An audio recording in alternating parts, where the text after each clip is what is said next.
السلام علیکم ورحمۃ اللہ وبرکاتہ۔ امید ہے کہ آپ تمام اللہ کے فضل و کرم سے بخیریت و عافیت ہوں گے۔ ماہ رمضان کا استقبال کیسے کریں؟ ایک مضمون جناب عبدالعزیز صاحب کا راشٹر سہارا میں شائع ہوا ہے، اسے میں پڑھتا ہوں، سنیے گا۔ رمضان المبارک کے مہینے سے پہلے شعبان المعظم کا مہینہ آتا ہے۔ اس وقت شعبان کا مہینہ ختم ہونے میں چند دن باقی رہ گئے ہیں۔ حضرت صلی اللہ علیہ وسلم رمضان کے آنے سے پہلے رمضان کی تیاری شروع کر دیتے تھے۔ ساتھ ہی ساتھ صحابہ کرام رضوان اللہ علیہم اجمعین کو روزے کی اہمیت و افادیت بیان فرماتے اور اس کی حقیقت واضح کرتے۔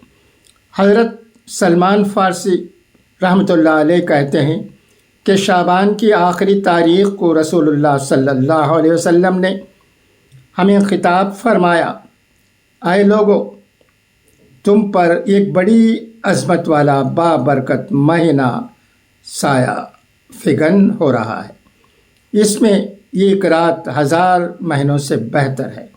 اس مہینے کے روزے کو اللہ نے فرض قرار دیا ہے اور اس کے راتوں میں خدا کی بارگاہ میں کھڑا ہونے کو نفل مقرر کیا ہے۔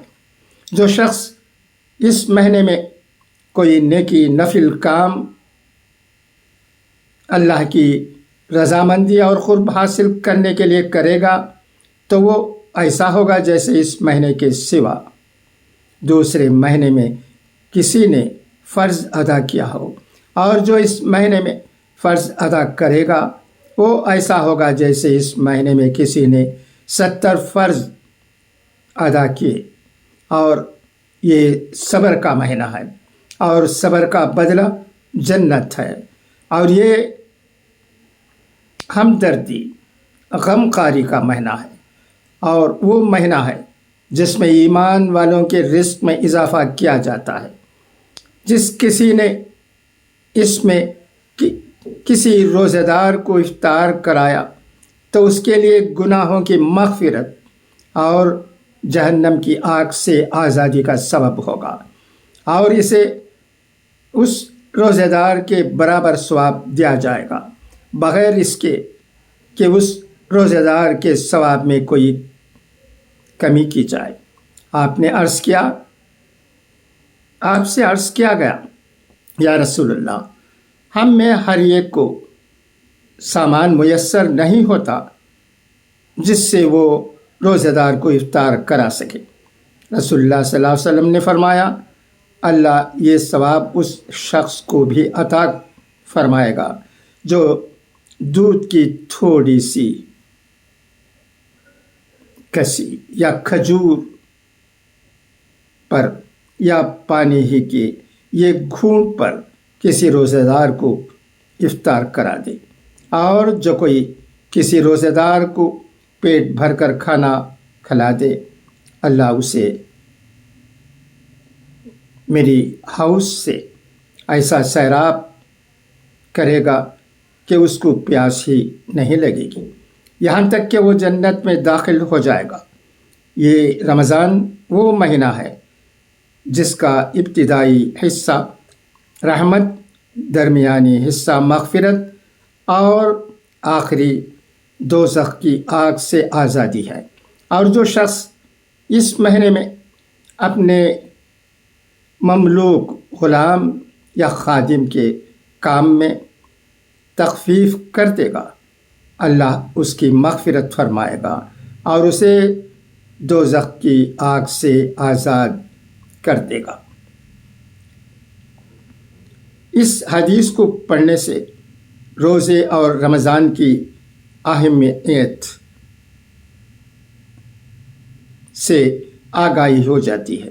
اللہ تعالیٰ نے قرآن مجید میں رمضان کے روزے سے متعلق صرف ایک مقام پر یعنی سورۃ البقرہ میں بیان کیا ہے، اور یہ بھی بتایا ہے کہ رمضان کے روزے کی اہمیت اتنی زیادہ کیوں ہے۔ اے لوگو جو ایمان لائے ہو، تم پر روزے فرض کر دیے گئے جس طرح تم سے پہلے انبیاء کے پیرووں پر فرض کیے گئے تھے۔ اس سے توقع ہے کہ تم میں تقوی کی صفت پیدا ہوگی۔ چند مقرر دنوں کے روزے ہیں۔ اگر تم میں سے کوئی بیمار ہو یا سفر پر ہو تو دوسرے دنوں میں اتنی ہی تعداد پوری کر لے، اور جو لوگ روزہ رکھنے کی قدرت رکھتے ہوں پھر نہ رکھیں تو وہ فدیہ دیں۔ ایک روزے کا فدیہ یہ ایک مسکین کو کھانا کھلانا ہے، اور جو اپنی خوشی سے کچھ زیادہ بھلائی کرے تو یہ اس کے لیے بہتر ہے، لیکن اگر تم سمجھو تو تمہارے حق میں اچھا یہی ہے کہ روزہ رکھو۔ رمضان وہ مہینہ ہے جس میں قرآن نازل کیا گیا، جو انسانوں کے لیے سراسر ہدایت ہے اور ایسی واضح تعلیمات پر مشتمل ہے جو راہ راست دکھانے والی اور حق و باطل کا فرق کھول کر رکھ دینے والی ہیں۔ لہٰذا اب سے جو شخص اس مہینے کو پائے اس کو لازم ہے کہ اس پورے مہینے کے روزے رکھے، اور جو کوئی مریض ہو یا سفر پر ہو تو وہ دوسرے دنوں میں روزوں کی تعداد پوری کرے۔ اللہ تعالیٰ تمہارے ساتھ نرمی کرنا چاہتا ہے، سختی کرنا نہیں چاہتا، اس لیے یہ طریقہ تمہیں بتایا جا رہا ہے تاکہ تم روزوں کی تعداد پوری کر سکو، اور جس ہدایت سے اللہ نے تمہیں سرفراز